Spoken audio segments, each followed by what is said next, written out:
Hello everyone, एक बार फिर से आप सबका स्वागत है मेरे चैनल पे। हम लोग लास्ट क्लास में डिस्कस करना शुरू किए थे आरसीसी के बारे में कि आरसीसी क्या होता है, किस तरह से उसको कंक्रीट और रिइंफोर्समेंट को कंबाइन करके बनाया जाता है। तो उसमें आपको एक क्वेश्चन आपके माइंड में ये आना चाहिए कि जब हम लोग ब्रिटल मटेरियल है कंक्रीट और डक्टाइल मटेरियल है आपका रिइंफोर्समेंट, तो हम लोग जब दोनों को कंबाइन कर रहे हैं तो डक्टाइल मटेरियल की जगह पे हम लोग डिस्कस किए थे कि हम लोग स्टील को यूज़ करते हैं कंक्रीट के साथ, तो वो बनता है आपका आरसीसी। तो हम लोग डक्टाइल मटेरियल में कंक्रीट के साथ स्टील ही क्यों यूज़ करते हैं, हम लोग कोई दूसरा डक्टाइल मटेरियल क्यों नहीं यूज़ करते हैं? जैसे कॉपर हो सकता था, एल्यूमिनियम हो सकता था, जो स्टील के ही रेंज का होता है, तो हम लोग उसको यूज़ क्यों नहीं कर सकते हैं? तो एक हम लोग आज के क्लास में ये डिस्कस करेंगे। उसके बाद हम लोग डिस्कस करेंगे हमारे डिजाइन फिलोसफी, जो हमारा limit state method, working stress method और अल्टीमेट लोड मेथड है, ये डिस्कस करेंगे। और फिर ग्रेजुअली आगे की क्लासेस में हम लोग फिर लिमिट स्टेट मेथड को ही आगे हम लोग प्रोसीड करेंगे। अब आरसीसी हम लोगों को पता है कि ये आपका कंक्रीट और स्टील, या यूं कहे तो रेनफोर्समेंट का आपको कॉम्बिनेशन होता है। अब हम लोगों का क्वेश्चन ये है कि हम लोग स्टील के जगह पे कॉपर या फिर एल्यूमिनियम क्यों नहीं यूज कर सकते थे? तो आपने पढ़ा होगा टॉस में, या पहले आपने पढ़ा होगा कि आपका जो थर्मल स्ट्रेसेस के बारे में आपने पढ़ा होगा। तो थर्मल स्ट्रेसेस में क्या होता था कि डेल्टा, एक फॉर्मूला लिख देते हैं, delta is equal to L alpha delta T. ये फॉर्मूला आपको आता था थर्मल स्ट्रेसेस में। ये आप पढ़ रहे होंगे जब आपका एक मटेरियल को आप एक दूसरे मटेरियल के साथ एम्बेड करते हैं, जब आप दो मटेरियल को कंबाइन करते हैं, जैसे आप आरसीसी अभी बना रहे हैं, तो ये आपका फॉर एग्जांपल कंक्रीट है, या कह ले कि ये आपका ब्रिटल मटेरियल है, ठीक है। और ये वाला जो है ये आपका एक डक्टाइल मटेरियल है। आप इन दोनों को जब कंबाइन कर रहे हैं तो जैसे ही टेम्परेचर चेंज होता है, तो कम होता है टेम्परेचर या ज्यादा होता है, तो जैसे ही टेम्परेचर चेंज होता है तो ये दोनों मटेरियल्स, क्योंकि अलग अलग प्रॉपर्टीज के हैं, एक डक्टाइल मटेरियल एक ब्रिटल मटेरियल है, अब दोनों पार्टिकुलर टेम्परेचर पे किस तरह से बिहेव करेगा, ये होता है आपका थर्मल एक्सपेंशन। थर्मल स्ट्रेसेस उससे डेवलप होता है। तो इसको शो करने के लिए जो कोफिशिएंट हम लोग यूज करते हैं कि एक पार्टिकुलर टेम्परेचर पे ये मटेरियल किस तरह बिहेव करेगा और ये मटेरियल किस तरह बिहेव करेगा, उसको शो करने के लिए हम लोग जो कोफिशिएंट यूज करते हैं वो कहलाता है कोफिशिएंट ऑफ थर्मल एक्सपेंशन, ठीक है। तो अब coefficient of thermal expansion her material का अलग अलग होता है। जैसे अगर आप कंक्रीट की बात करेंगे तो कंक्रीट का आपको थर्मल एक्सपेंशन का एक कोफिशिएंट होता है। उसके बाद आप स्टील की बात करेंगे, कॉपर की बात करेंगे और एल्यूमिनियम की भी बात कर लेते हैं। तो कंक्रीट का जो आपका कोफिशिएंट ऑफ थर्मल एक्सपेंशन होता है, ये होता है आपको 12 इंटू 10⁻⁻6 पर डिग्री सेल्सियस। स्टील का होता है 11 इंटू 10⁻⁻6 पर डिग्री सेल्सियस। कॉपर का 19 इंटू 10⁻⁻6 पर डिग्री सेल्सियस और एल्यूमिनियम का 23 इंटू 10⁻⁻6 पर डिग्री सेल्सियस। अब ये चारों का कोफिशिएंट ऑफ थर्मल एक्सपेंशन है, मतलब ये कोफिशिएंट है जो शो करता है कि आपका एक पार्टिकुलर मटेरियल किस तरह से बिहेव करेगा एक टेम्परेचर चेंज होने पे। अब आप इसको अगर गौर से देखेंगे तो ये कंक्रीट और स्टील का जो आपका कोफिशिएंट ऑफ थर्मल एक्सपेंशन है, ये ऑलमोस्ट एक जैसा ही है, 12 और 12 और 11 है। तो ये आपको एक जैसा बिहेव कर जाएगा। जैसे आप दोनों को कंबाइन करेंगे, अगर टेम्परेचर फॉर एग्जांपल आपका इंक्रीज होता है, तो इंक्रीज अगर होता है तो आपका ये लेंथ अगर इतना इंक्रीज होगा तो ये वाला लेंथ भी अप्रॉक्स इतना इंक्रीज हो जाएगा। लेकिन अगर आप कंक्रीट के साथ कॉपर को यूज कीजिएगा या कंक्रीट के साथ आप एल्यूमिनियम को यूज कीजिएगा, तो कंक्रीट और एल्यूमिनियम का coefficient of thermal expansion double के अप्रॉक्स है। तो मतलब आपका जब कंक्रीट कुछ इतना दूर तक एक्सपेंड करेगा तो आपका एल्यूमिनियम जो है ये इतना दूर तक एक्सपेंड कर चुका होगा, क्योंकि ये आपको उतने ही हीट पे आपका इसका एक्सपेंशन का जो कोफिशिएंट है ये ज्यादा है। तो एक्सपेंशन का कोफिशिएंट ज्यादा का मतलब है कि ये एक्सपेंड ज्यादा कर जाएगा, और इसका आपको 12 है, इसका मतलब है ये एक्सपेंड कम कर जाएगा। तो इस तरह के मटेरियल्स को आप कंबाइन करके एक मटेरियल नहीं फॉर्म कर सकते हैं, क्योंकि उसके अंदर में अगर आप एक कंक्रीट के अंदर में आप अगर एल्यूमिनियम प्रोवाइड कर रहे हैं तो वो आपको अलग से ही एक्सपेंड होकर के बाहर आ जाएगा, तो फिर आपका स्ट्रक्चर जो है वो सेफ नहीं कंसिडर होगा। इसलिए हम लोग कंक्रीट के साथ सिर्फ स्टील यूज किए थे। उसका सोल रीजन जो था वो था आपको coefficient of thermal expansion nearly equal होना। ये एक आपका एक इंटरव्यू का क्वेश्चन बनता है इस तरह से कि हम लोग कंक्रीट के साथ स्टील ही क्यों यूज करते हैं, दूसरा मटेरियल क्यों नहीं यूज कर सकते हैं। तो अगर ब्रिटल मटेरियल का एग्जांपल दिया जा रहा है तो ब्रिटल को तो वहां रिजेक्ट कर देना है कि हम लोग ये पहले ही कंक्रीट ब्रिटल है, इसके साथ हम लोग फिर से ब्रिटल को अगर ऐड कर देंगे तो हम लोग ऐड ही क्यों करते हैं, हम लोग कंक्रीट ही डायरेक्टली यूज कर लेते। तो कंक्रीट को हम लोग, क्योंकि कॉम्प्रेसिव आपको कॉम्प्रेशन में ये स्ट्रांग होता है, टेंशन में वीक होता है, तो हम लोगों को एक ऐसा मेंबर ऐड करना था जो डक्टाइल हो ताकि वो टेंशन फोर्स को ले सके। तो टेंशन फोर्स को लेने के लिए ये तीन आपको एक एलिजिबल आपको मटेरियल्स हैं, जिसमें से स्टील का coefficient of thermal expansion concrete के कोफिशिएंट ऑफ थर्मल एक्सपेंशन के ऑलमोस्ट इक्वल होता है, इसलिए हम लोग स्टील को कंक्रीट के साथ यूज करते हैं। ये तो हो गया एक चीज। अब इसके बाद हम लोग डिस्कस करेंगे कि हम लोगों का जो डिजाइन प्रोसेस है, 3 डिजाइन मेथड्स हम लोगों के पास है, working stress method, ultimate load method और लिमिट स्टेट मेथड। अब ये तीनों चीज डिस्कस करने से पहले हम लोगों को एक बार डिस्कस करना होगा हम लोगों का कंक्रीट और स्टील जो हम लोग दोनों ऐड कर रहे हैं, उन दोनों का आपको स्ट्रेस स्ट्रेन डायग्राम, क्योंकि स्ट्रेस स्ट्रेन डायग्राम हम लोग एक बार डिस्कस कर लेंगे, उसके बाद ही हम लोग वर्किंग स्ट्रेस मेथड और अल्टीमेट लोड मेथड ये सारी चीजों को समझ पाएंगे। तो अगर हम लोग कंक्रीट के स्ट्रेस स्ट्रेन डायग्राम की बात करें तो ये कुछ इस टाइप का होता है, मतलब जैसे जैसे इधर आपका स्ट्रेस होता है वाई एक्सिस में और इधर आपका स्ट्रेन होता है। मतलब कुछ पॉइंट अगर आप देखेंगे इस पॉइंट तक एग्जांपल के लिए, तो ये आपका एक स्ट्रेट लाइन है। तो स्ट्रेट लाइन का मतलब क्या हो रहा है कि जैसे जैसे स्ट्रेस आपका इंक्रीज होगा वैसे वैसे वैसे आपका स्ट्रेन भी इंक्रीज होगा। लेकिन एक ये पॉइंट होता है जहां तक आपका हुक्स लॉ फॉलो करता है, मतलब वहां पे आपका स्ट्रेस जो है ये डायरेक्टली प्रोपोर्शनल हो जाता है स्ट्रेन के। उस पॉइंट तक आपका जो मटेरियल होता है वो आपका इलास्टिक होता है। यहाँ पर रखे होंगे पहले ही बेसिक्स में अपने कि जैसे जैसे स्ट्रेस इंक्रीज करे स्ट्रेन इंक्रीज करे, जैसे आप स्ट्रेस को रिड्यूस करेंगे स्ट्रेन भी आपका रिड्यूस हो जाएगा। तो ये वाला जोन कहलाएगा आपका इलास्टिक जोन, ठीक है। उसके बाद आप जैसे आप इस कंक्रीट का जो अगर आप टोटल स्ट्रेंथ की बात करेंगे तो वो कहीं आपको यहाँ पे आ रहा है, और इसके बाद भी अगर आप स्ट्रेस को इंक्रीज करेंगे तो ये बिल्कुल फ्लैट लाइन हो जाएगा। तो फ्लैट लाइन का मतलब क्या है कि इसके बियॉन्ड आपको स्ट्रेस इंक्रीज करने की जरूरत ही नहीं है, मटेरियल का वहां पे स्ट्रेन जो है वो अनलिमिटेड बढ़ जा रहा है। मतलब अगर हम इस मटेरियल को अगर पुल कर रहे हैं तो अगर एक पर्टिकुलर लेंथ तक जब तक हम इसको पुल कर रहे हैं तब तक तो ये एक्सपैंड हो रहा है, जैसे हम इसको छोड़ दे रहे हैं ये वापस अपने शेप में आ जा रहा है। लेकिन एक टाइम तक हम लोग इसको इतना जोर से पुल कर देंगे कि ये दोनों पोर्शन जो है ये टूट के अलग हो जाएंगे, वो ये शो करता है इस पॉइंट के बाद, ठीक है।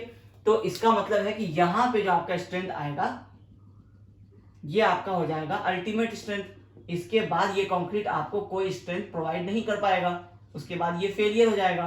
तो इस अल्टीमेट स्ट्रेंथ तक के जो पॉइंट होता है इसको हम लोग कहते हैं प्लास्टिक जोन।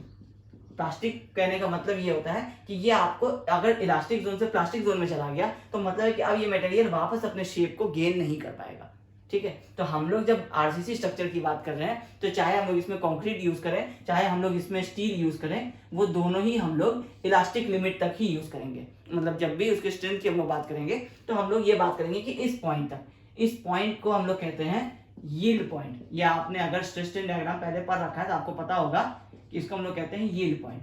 तो इस यील्ड पॉइंट तक जो स्ट्रेंथ शो होता है उसको हम लोग कहते हैं यील्ड स्ट्रेंथ।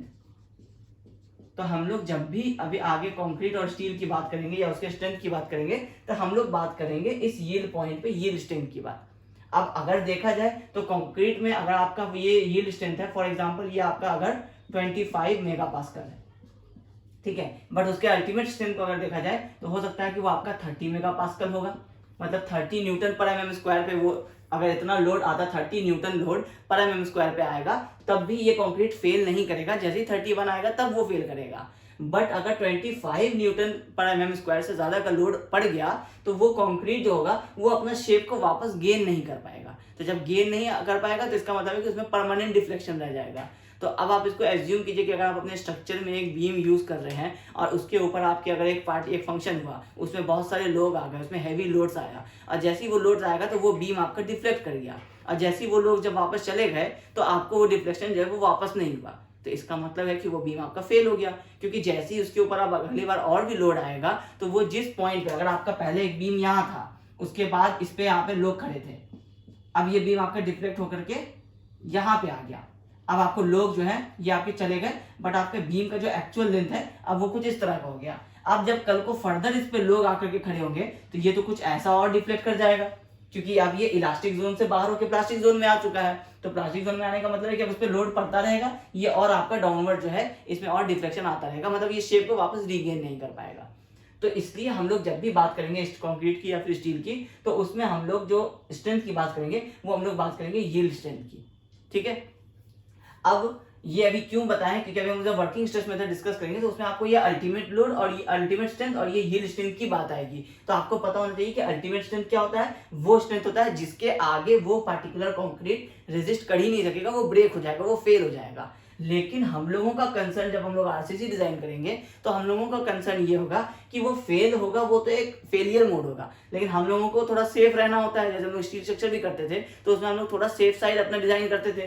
तो इसमें हम लोग चाहे जो भी मेथड यूज करेंगे तो हम लोगों का कंसर्न होगा कि हम लोग अल्टीमेट स्ट्रेंथ तक नहीं जा करके हम लोग यील्ड स्ट्रेंथ तक ही रहें। अब यील्ड स्ट्रेंथ तक क्यों रहे? क्योंकि यील्ड स्ट्रेंथ तक ये हुक्स लॉ फॉलो करता है, मतलब stress is directly proportional to strain हो जाता है। तो आपका जैसे ही आप इस पॉइंट के अंदर में अगर आप अपना वापस लोडिंग को रिड्यूस करेंगे, आप एक स्ट्रक्चर बनाते हैं और सारे आप यील्ड स्ट्रेंथ को कंसीडर करके बनाते हैं। आप स्ट्रक्चर को फुल्ली लोडेड कर दीजिए, बहुत ही स्ट्रेस रहेगा उसमें, लेकिन जैसे ही वो अगर लोडिंग वापस रिड्यूस हो जाएगा तो वो स्ट्रक्चर वापस अपने नॉर्मल कंडीशन में आ जाएगा। विजिबल नहीं होगा आंख से, बट उसमें इंटरनल स्ट्रेसेस तो डेवलप होंगे। अगर आप एक रूम को अगर आप पूरा फुल कर देते हैं अगर लोड से, तो उसके जो स्लैब होता है जिसके ऊपर वो सारा लोड पड़ा हुआ है उसमें स्ट्रेसेस तो डेवलप हो रहा है। बोलो कि आपको वो विजिबल आई से आपको पता नहीं चल रहा है, लेकिन जैसे ही आप वो सारा लोड्स को हटा लेंगे तो वो वापस अपना रिलैक्स पोजीशन में आ जाएगा। तो वो क्यों आ जाता है? क्योंकि हम लोग जो बात कर रहे हैं वो हम लोग सारा इलास्टिक जोन में बात कर रहे हैं। ठीक है, इसी तरह से हम लोग अगर स्टील की बात करेंगे तो स्टील का जो स्ट्रेस डायग्राम होता है वो कुछ इस तरह से होता है। तो इसमें आपका इस वाले पॉइंट तक ये आपका हुक्स लॉ को फॉलो करता है। इसके बाद इसमें सडनली अगर आप थोड़ा और इंक्रीज करेंगे इस लोड से तो इसमें आपको एक अपर यील्ड पॉइंट आता है और फिर ये वापस वहां पे सडन जो इसका स्ट्रेंथ है वो ड्रॉप डाउन हो जाता है। तो इसको हम लोग कंसिडर नहीं करते हैं और यहाँ से आपका प्लास्टिक जोन शुरू हो जाता है। तो हम लोगों का ये वाला जो पॉइंट है ये पॉइंट कहलाता है यील्ड पॉइंट, शॉर्ट में वाईपी लिख रहे हैं। इसके बाद यहां से आपका प्लास्टिक जोन शुरू हो जाता है और इस वाले पॉइंट पे आपको मिलता है आपका अल्टीमेट स्ट्रेंथ। तो अगर आप देखेंगे कि अगर आप अल्टीमेट स्ट्रेंथ से एक लाइन बैक ड्रॉ कीजिएगा तो यहाँ पे जो आपका स्ट्रेस आता है वैल्यू, ये आपका स्ट्रेस है और ये यहाँ पे आपका स्ट्रेन है। और यील्ड पॉइंट पे देखेंगे तो ये आ रहा था, ये आपका डिफरेंस है। सेम जैसे कंक्रीट में ये वाला भी आपका डिफरेंस आ रहा था, सेम उसी तरह से स्टील के केस में भी होता है कि आपका हम लोग जब भी स्ट्रेंथ की बात करेंगे हम लोग यील्ड स्ट्रेंथ तक की बात करेंगे, क्योंकि उसके अंदर आपको स्टील जो होगा वो इलास्टिक होगा। सेम कॉन्सेप्ट जो आपका कंक्रीट में लग रहा था। ठीक है, तो अब हम लोग अगर अल्टीमेट स्ट्रेंथ की बात करेंगे तो अल्टीमेट स्ट्रेंथ स्टील का भी आपका कुछ ज्यादा होगा, जो आपका यील्ड स्ट्रेंथ से बहुत ज्यादा होगा। बट क्योंकि हम लोगों को इतने दूर में जो अगर हम लोग स्ट्रेंथ को कंसिडर करते हैं तो वो आपका फिर प्लास्टिक में चला जाएगा। तो फिर आपका क्या होगा कि कंक्रीट अगर आपका इलास्टिक जोन में है तो कंक्रीट आपका इस तरह से अगर स्ट्रेट है तो कंक्रीट स्ट्रेट ही रहेगा। बट इसमें जो आप रेनफोर्समेंट यूज कर रहे थे यहाँ पे, ये अगर आपका प्लास्टिक जोन में चला गया तो कंक्रीट यही रहेगा और ये रेनफोर्समेंट आपका इस तरह से बाहर निकल जाएगा, तो भी आपका स्ट्रक्चर फेल हो जाएगा। तो इसलिए हम लोग दोनों कंक्रीट और स्टील की जब भी बात करेंगे तो हम लोग दोनों की यील्ड स्ट्रेंथ की बात करेंगे, ये यील्ड स्ट्रेंथ की हम लोग बात करेंगे। ठीक है, अब हम लोग स्टार्ट करते हैं कि वर्किंग स्ट्रेस मेथड क्या होता है और आपका फिर अल्टीमेट लोड मेथड क्या होता है और आपका लिमिट स्ट्रेस मेथड क्या होता है। अब जो डिजाइन के 3 मेथड्स हैं हम लोगों के पास, पहला वर्किंग स्ट्रेस मेथड, दूसरा अल्टीमेट लोड मेथड और तीसरा लिमिट स्ट्रेस मेथड। अब ये क्या होते हैं? तो जब डिजाइन ऑफ आरसीसी स्ट्रक्चर का कॉन्सेप्ट लॉन्च हुआ इंडिया में कि आरसीसी स्ट्रक्चर हम लोगों को डिजाइन करके उसका स्ट्रेंथ और उसकी साइजेस और उसके रेनफोर्समेंट वगैरह निकालना चाहिए, तो किस मेथड से हम लोग उसको सॉल्व करते हैं, उसके क्या प्रोसेस होते हैं। तो सबसे पहले जो कॉन्सेप्ट आया वो था आपका वर्किंग स्ट्रेस मेथड।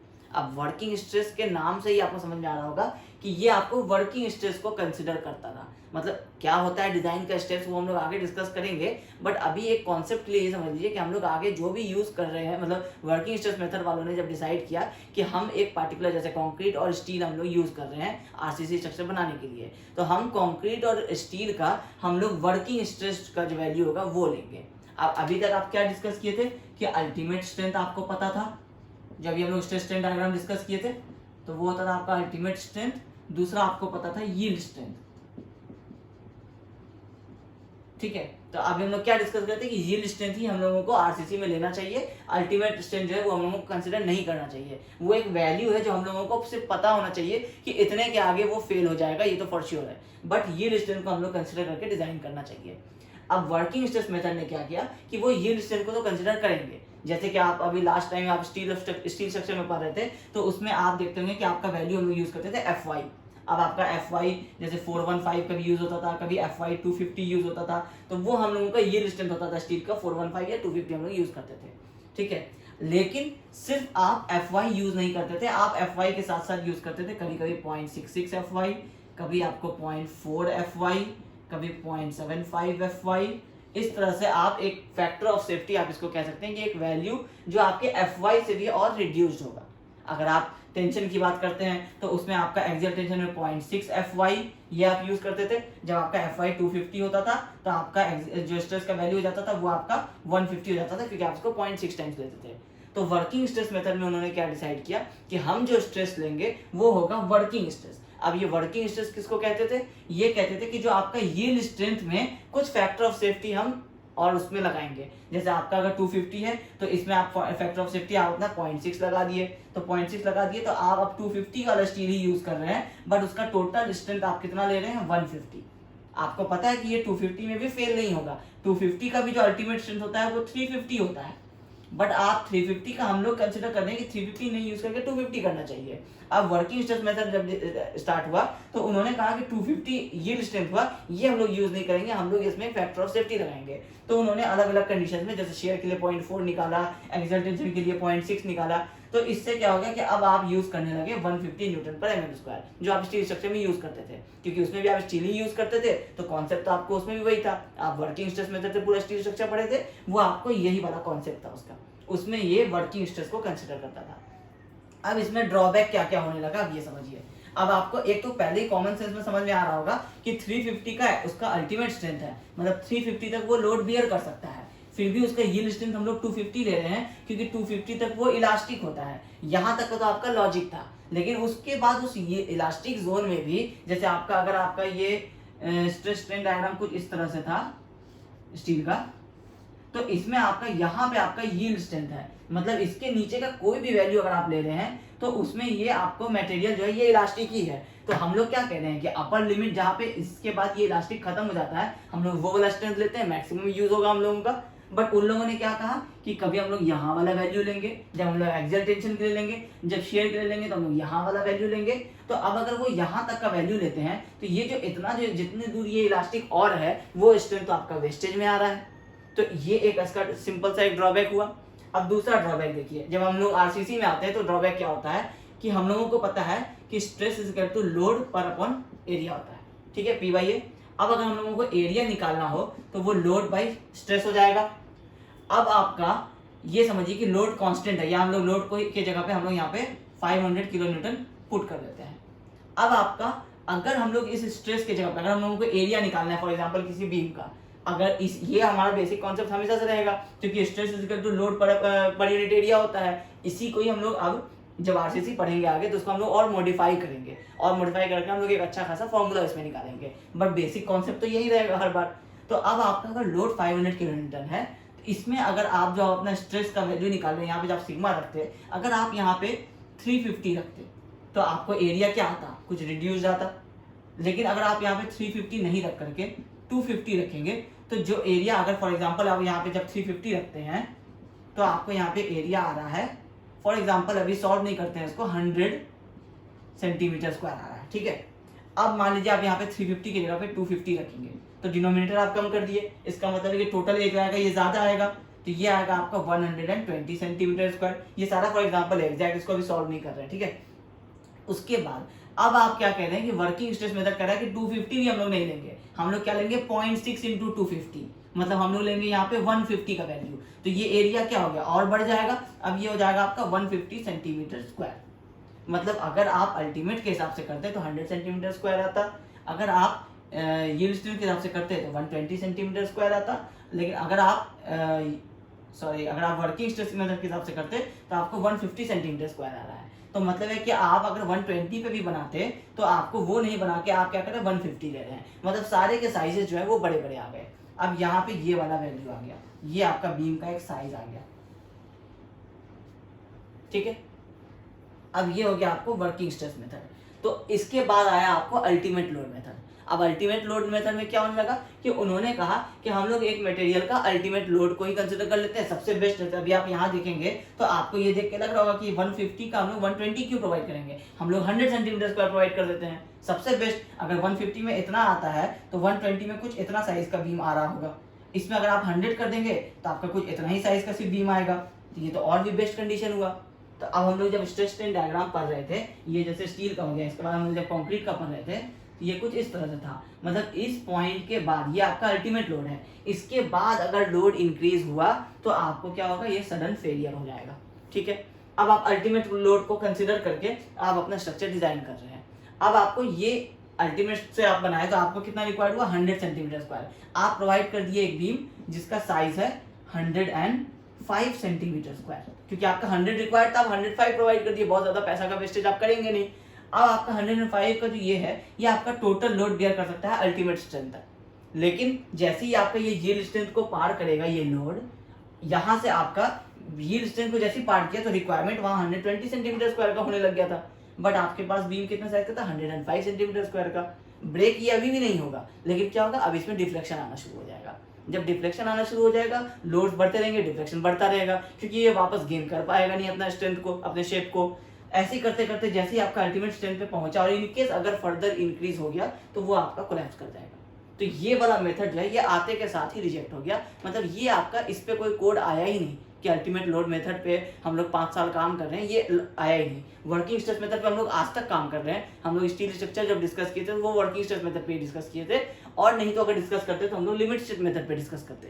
तो जैसे आरसीसी हम लोग लिमिट स्टेट मेथड पे डिस्कस करेंगे, और स्टील हम लोग वर्किंग स्ट्रेस मेथड पे डिस्कस कर चुके हैं। लेकिन अल्टीमेट लोड मेथड जो है ये रिजेक्ट हो गया, क्योंकि जैसे ही आप 105 प्रोवाइड करेंगे लोड्स उस पर आना शुरू होगा। जैसे ही वो आपका एक यील्ड स्ट्रेंथ तक पहुंचने लगेगा तो वहां पे मटेरियल आपका इलास्टिक होना चाहिए, बट उसके लिए भी रिक्वायर्ड एरिया तो 120 सेंटीमीटर स्क्वायर होगा, तभी तो इलास्टिक रहेगा ना। आप वो एरिया प्रोवाइड ही नहीं कर रहे, आप एरिया कम प्रोवाइड कर दे रहे हैं, तो ये आपको रिजेक्ट हो गया। ये था आपका अल्टीमेट लोड मेथड। मतलब हम लोग किसी भी मटेरियल का अल्टीमेट लोड जो है, जिसको हम लोग सिग्मा यू कहेंगे, ये हम लोग लेंगे ही नहीं। हम लोग क्या लेंगे हमेशा, सिग्मा वाई। सिग्मा वाई क्या होता है, स्ट्रेस यील्ड, मतलब यील्ड स्ट्रेंथ हम लोग लेंगे, हम लोग अल्टीमेट स्ट्रेंथ को लेंगे ही नहीं। इसलिए हम लोग स्टील में भी हमेशा सिग्मा वाई लेके चलते हैं, कंक्रीट में भी हमेशा सिग्मा वाई लेके चलते हैं।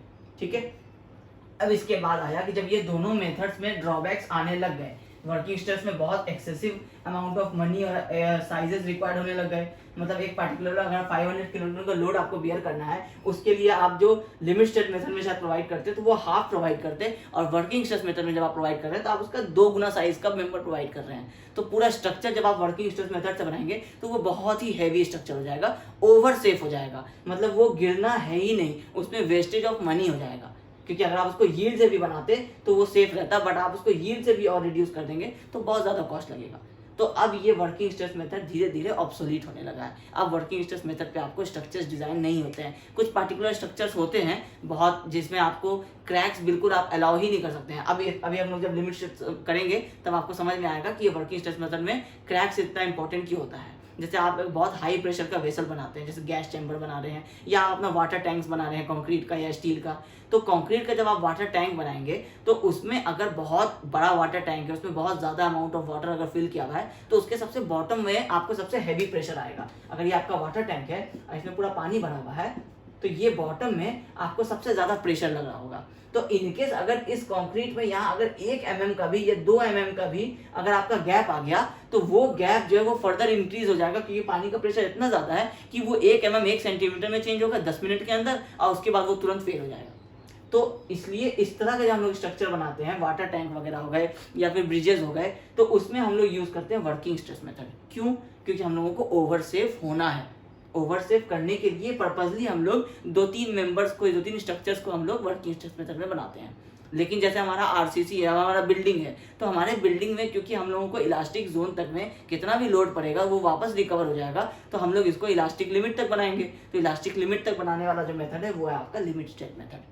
ठीक है, अब लिमिट स्टेट मेथड में क्या हुआ कि सेम कॉन्सेप्ट तो यही रहेगा हर बार, तो इसी कॉन्सेप्ट को यूज किया गया, बस उसमें जो है वो जो स्ट्रेस का वैल्यू यूज किया गया वो यूज किया गया आपको यील्ड स्ट्रेंथ। तो जब आप उसको यील्ड स्ट्रेंथ यूज कर रहे हैं तो सेम ही आपको sigma is equal to P by A हुआ।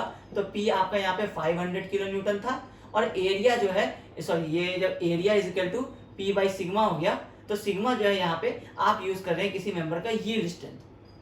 ठीक है, तो अब ये लिस्टन कर रहे हैं तो इसका मतलब है कि अब मेंबर जो है इलास्टिक लिमिट में है, इसमें डिफ्लेक्शन आएगा, बट ये अपने शेप को वापस रिगेन करने की कोशिश करेगा। लेकिन इसके साथ साथ ये तो एक इलास्टिक प्रॉपर्टी, बट क्या होता है कि जब आप लिमिट स्टेट मेथड आते हैं तो लिमिट स्टेट भी ये कंसिडर करता है कि वर्किंग स्ट्रेस ठीक कह रहा था, इसमें क्या हो रहा था कि आप अगर जब इलास्टिक लिमिट तक में प्रोवाइड करते हैं तो एक चांसेस ये होता है कि जब आपका डिफ्लेक्शन आना स्टार्ट हो जाता है, जैसे इलास्टिक लिमिट में है, अगर आप इसको बहुत सेव कर देंगे तो इसका मतलब है कि जब आप इस पर लोड लगाएंगे 500 किलोन्यूटन का, तो इसमें 1 mm का भी आपको बॉटम में डिफ्लेक्शन शो नहीं होगा, क्योंकि ये इतना ओवर साइज का है कि ये 500 किलोन्यूटन का, ये 1000 किलोन्यूटन भी दे देते तो शायद इसमें डिफ्लेक्शन नहीं आता।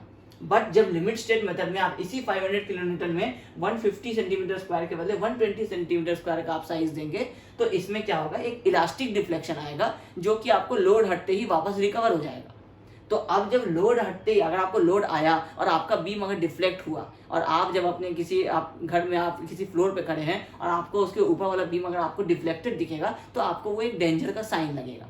तो लिमिट स्टेट मेथड ये कंसिडर करता है कि ये कह ठीक रहे हैं, लेकिन इसमें क्या है कि जो हमारा स्ट्रेस का वैल्यू है ये हम लोग रिड्यूस करके नहीं लेंगे, हम लोग लेंगे आपका यील्ड स्ट्रेंथ ही, बट इसके साथ साथ हम लोग डिफ्लेक्शन का भी एक लिमिट निकालेंगे।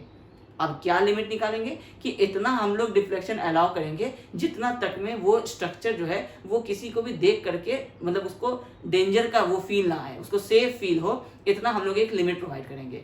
इसमें क्या हो रहा था, नो डिफ्लेक्शन अलाउड। इसको तो खैर हम लोग रिजेक्ट ही कर दिए क्योंकि इसमें आपको डिफ्लेक्शन भी आएगा, इसमें आपको क्या सडन फेलियर हो जाएगा, इसलिए हम लोग अल्टीमेट लोड मेथड को तो रिजेक्ट ही कर दिए। अब इसमें डिफ्लेक्शन अलाउड नहीं था तो बहुत बड़ा साइज का लग रहा था, इसमें हम लोग बीम का साइज रिड्यूस कर दिए, इसमें हम लोगों का बीम का साइज छोटा लग रहा है। बट क्योंकि एक स्पैन में जब आपका यहाँ कॉलम है और यहाँ कॉलम है और यहाँ आपका नीचे रूम है, इसमें अगर आप बीम बना रहे हैं और ये बीम आपका सडनली कुछ इस तरह से इतना अगर डिफ्लेक्ट कर जाए तो वो आपको डेंजर लगेगा। तो इतना अलाउड नहीं करके इन्होंने क्या किया कि इन्होंने दो कंडीशन निकाला, एक निकाला लिमिट स्टेट ऑफ कोलैप्स और एक निकाला इन्होंने लिमिट स्टेट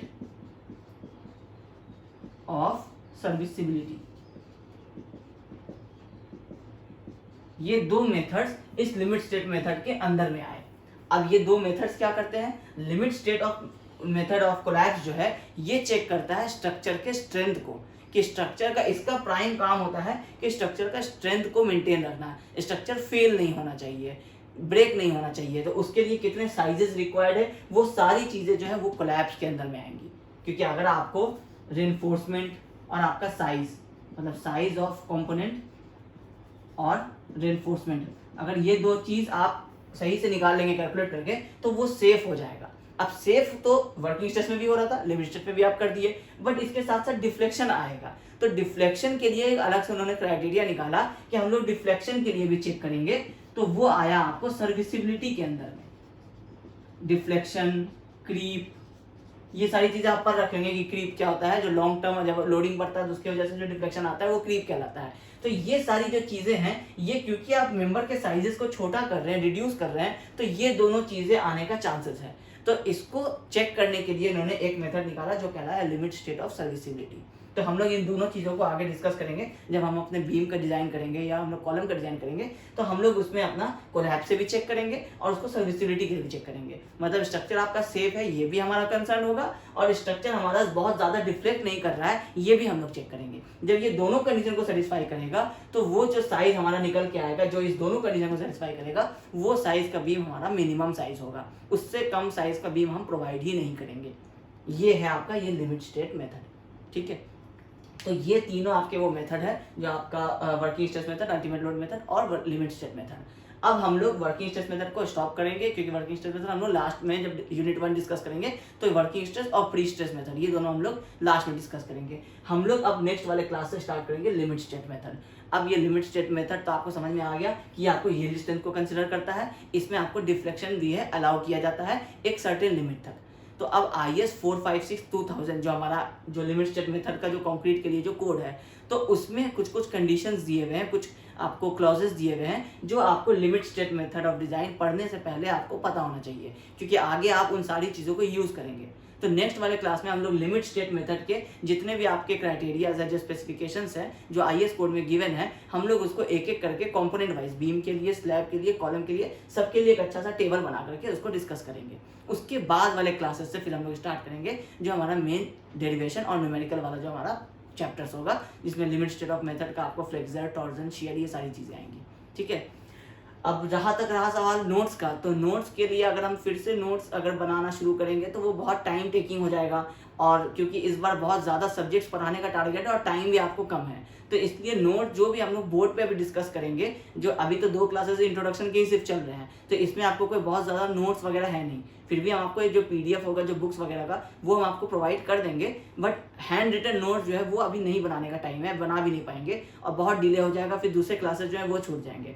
तो हम जब नेक्स्ट वाले क्लास से जो जो स्पेसिफिकेशंस बोर्ड पे लिखते जाएंगे, वो सारे स्पेसिफिकेशंस आप अपने अगर नोटबुक में, कॉपी में अगर आप नोट कर लेंगे, तो वो एक आपका बहुत ही अच्छा RCC का नोट्स हो जाएगा, आपके नॉलेज के लिए भी और आपके एग्जाम में पास होने के लिए भी, क्योंकि इसमें कोई बहुत ज़्यादा थ्योरी नहीं है। RCC में जो भी पूछा जाएगा, या तो डेरिवेशन पूछा जाएगा या न्यूमेरिकल पूछा जाएगा, तो हम लोग उन सारी चीज़ों को बोर्ड पे सॉल्व करेंगे ही, थोड़ा फेयर में सॉल्व करेंगे। आप उसके साथ साथ ही या तो वीडियो को पॉज करके आप नोट डाउन कर सकते हैं, या आप क्लास में साथ में देखते हुए भी आप इसको नोट डाउन कर सकते हैं।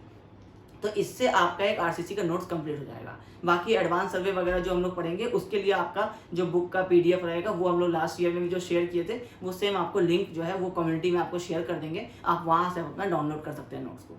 ठीक है, तो आज की क्लास को हम लोग यहीं पे स्टॉप करते हैं। नेक्स्ट वाले क्लास से फिर हम लोग लिमिट चेक मेथड में आगे प्रोसीड करेंगे। तो आई होप आपको ये आज का क्लास पसंद आया होगा। तो अगर ये वीडियो पसंद आया तो इस वीडियो को जरूर लाइक कीजिएगा। Thank you.